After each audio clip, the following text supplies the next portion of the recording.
குரு பிரம்மா குரு விஷ்ணு குருதேவ மகேஸ்வரா குரு சாட்சாத் பரபிரம்மம் தஸ்மை ஸ்ரீ குருவே நமஹ. கடவுள் அருள் டிவி நேயர்களுக்கு இனிய வணக்கம். வணக்கம் அன்பர்களே. நம்முடைய வாழ்க்கையிலே பல விஷயங்களுக்கு குருவின் அருள் தேவைப்படுகிறது. மாதா பிதா குரு தெய்வம் அப்படின்னு சொல்லுவோம். தந்தை தாய்க்கு பிறகு குருவின் அருளாலே தெய்வத்தை கற்றுக்கொண்டோம் அப்படிங்கிறதும், குருவின் அருள் இந்த ஜாதக அடிப்படையில் பார்க்கும்போது குருபலன் வந்துருச்சான்னு பார்ப்போம். கல்யாண விஷயத்துக்கு குழந்தைகள் பேர் அப்படிங்கிறது குரு காரகன். பணம் வருவதற்கு வாய்ப்புகள் குரு முக்கியம். ஏன்னா இது பெரிய பிளானட். அந்த பிளானட், அந்த கிரகம் தன்னுடைய இருக்கும் இடத்தை விரிவாக்கம் செய்யும் அப்படிங்கிறதுனால இருக்கிற இடத்தை கெடுக்கும், ஆனால் பார்வையால் கொடுக்கும் அப்படின்னு சொல்லுவாங்க. குருவினுடைய தன்மையிலே காரகோ பாவனாஸ்தி அப்படிங்கிற வார்த்தையும் யூஸ் பண்ணுவாங்க. தன் பார்வை எப்படிப்பட்ட பார்வை அப்படின்னாக்க, 5ஆம் பார்வை அப்படிங்கிறது ஆசைகளை பற்றின விஷயம். களத்திரம் அப்படிங்கிற விஷயத்தில் 7ஆம் பார்வை. அதே போல் நமக்கு பூர்வ புண்ணியஸ்தானத்தின் மூலியமாக வரக்கூடிய பலன்கள் 9ஆம் பார்வை. இதுதான் முக்கியமான விஷயங்கள் அமையும். திருமகளும் பெருமாளும் நமக்கு வாழ்க்கையில் நிறைய பலன்களை கொடுப்பார்கள். இந்த மூலத்திருகோணம் 1, 5, 9ன்னு சொல்லுவோம். இப்படிப்பட்ட விஷயத்தில் தான் நமக்கு பலவிதமான நுட்பமான விஷயங்களையும் அருட்கடாட்சமாக ஒரு ஜாதகர் பெற்றுக்கொண்டிருக்கிறார்.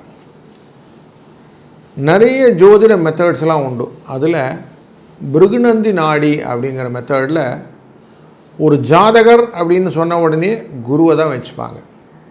குருவிலிருந்து அவருடைய 5ஆம் பார்வை 9ஆம் பார்வை திரிகோண பார்வைகள் அப்படின்னு சொல்லுவோம் இல்லையா, இதை சேர்க்கையாக வைத்து கொண்டு பலன் சொல்வது அப்படின்றதுனால குருவின் முக்கியத்துவம் நல்லா புரிஞ்சிருக்கும்.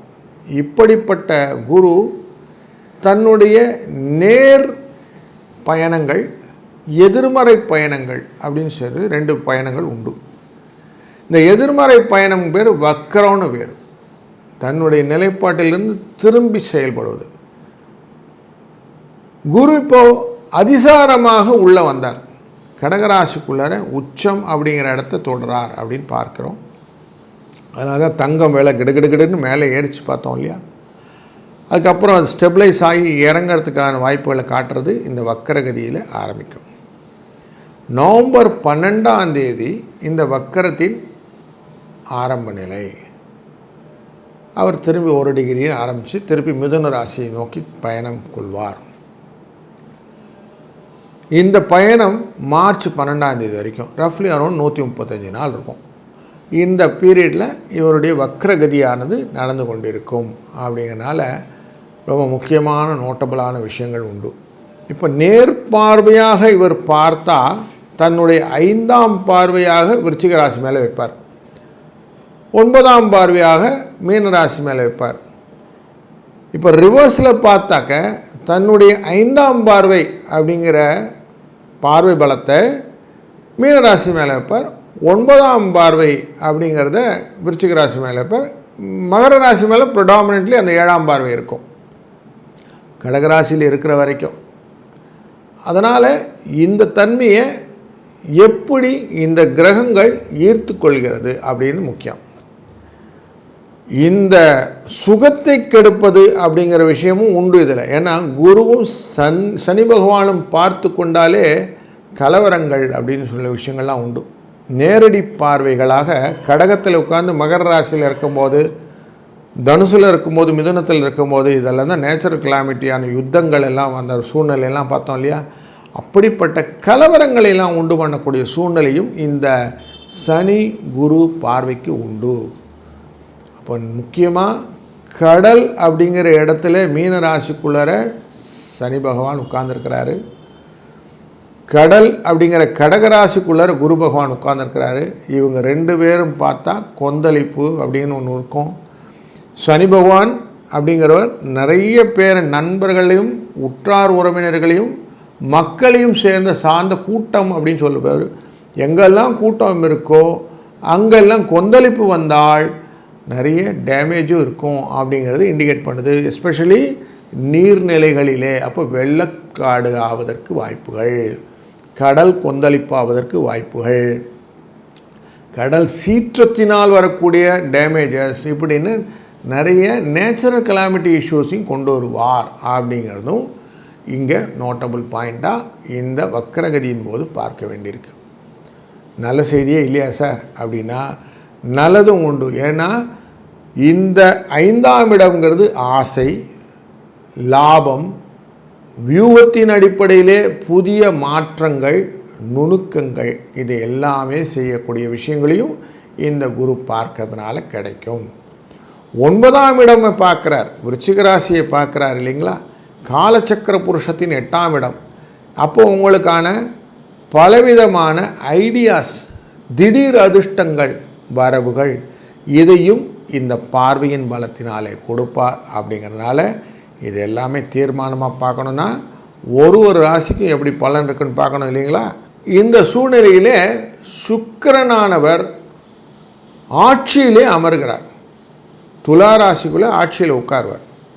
அவர் விசாக நட்சத்திரத்துக்குள் பயணம் செய்வார்.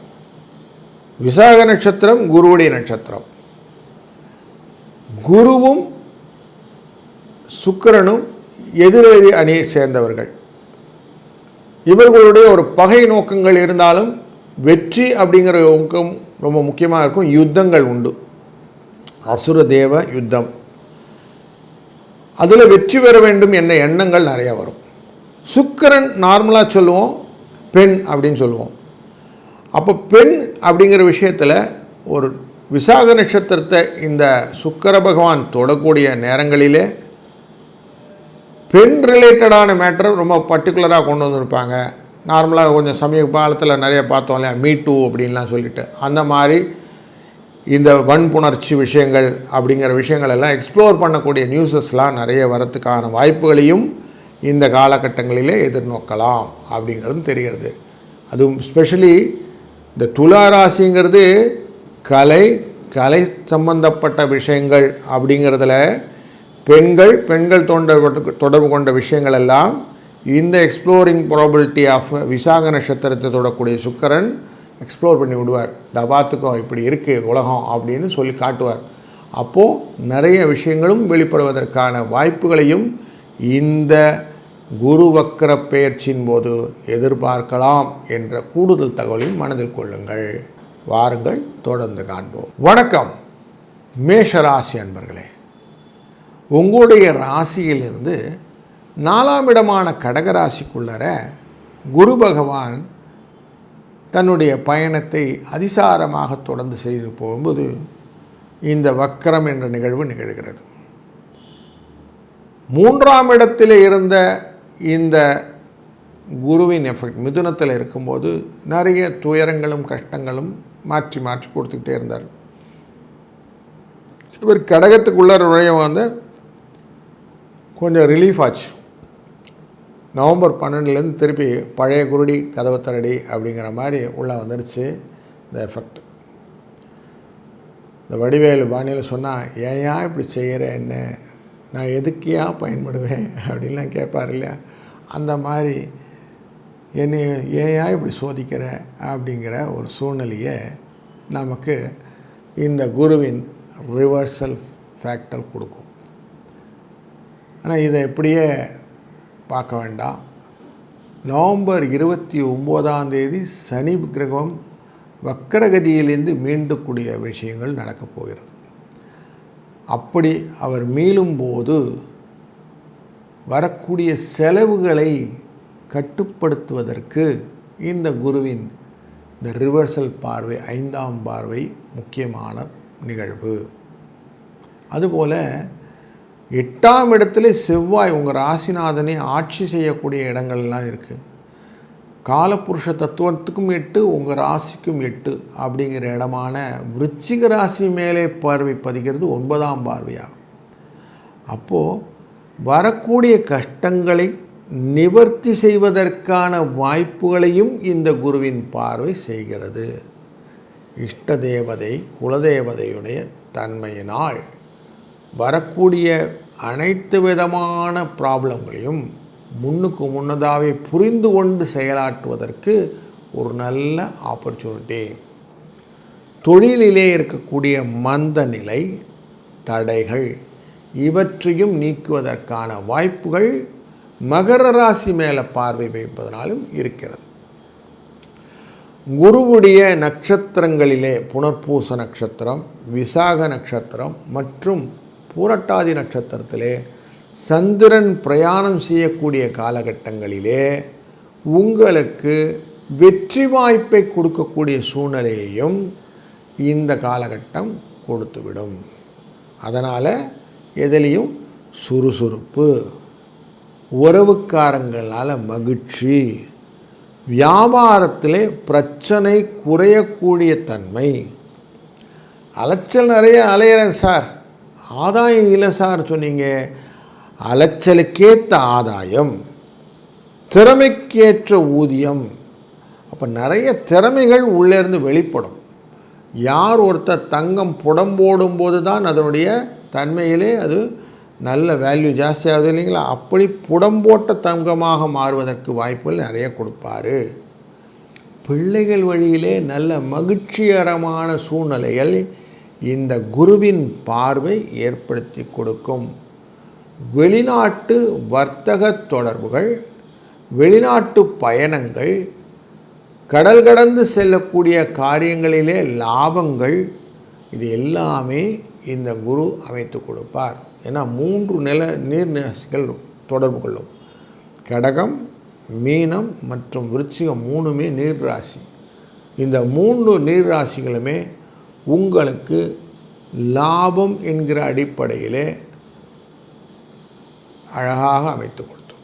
அதனால் நிறைய விஷயங்கள் எதிர்பாராததை எதிர்பாருங்கள்னு சொல்லுவோம் இல்லையா, அப்படிப்பட்ட சூழ்நிலையை அமைத்து கொடுக்கும். இதில் நீங்கள் செய்ய வேண்டியது ஒரு முக்கியமான பரிகார காரியம் உண்டு. சீதையை பார்ப்பதற்கு லங்கைக்கு தாண்டி சென்ற அனுமன் அப்படின்னு பார்க்குறோம். கடல் கடந்து செல்கிறார் அப்படின்னு பார்க்குறோம். அப்போது எதுவுமே செய்ய முடியாது என்ற காரியத்தை அஷ்டசித்திகளையும் தன்னுடன் கொண்டு ஆஞ்சநேயர் எப்படி சாதித்தாரோ அப்படி நீங்களும் சாதிப்பதற்கு மனதிலே குரு எப்படி ஜாம்பவான் பக்கத்திலிருந்து ஆஞ்சநேயர் சொல்கிறாரோ அப்படி குருவின் அனுகிரகத்தினால் நீங்களால் முடியும். அதனால் அவசியம் ஹனுமன் சாலிசா என்கிற 40 பாடல்களை ஞாயிற்றுக்கிழமை தோறும் சாயங்காலம் 4:30 மணி 6 மணி ராகு காலத்தில் உட்காந்து கேளுங்க. 11 தடவை கம்பல்சரியாக கேளுங்க. இல்லையா ஆஞ்சநேயர் கோயிலில் அந்த 4:30 மணி 6 மணி ராகு காலத்தில் அவசியம் பங்கு கொள்ளுங்கள். அப்படி இருக்கும்போது உங்களுக்கு அனைத்து விதமான கஷ்டங்களும் விலகி தெளிவான சூழ்நிலையிலே உங்களுடைய நல்ல முடிவுகளை எடுக்கக்கூடிய காரியங்கள் கிடைக்கும். அதனால் நல்லது நடக்கும், நல்லதே நடக்கட்டும்.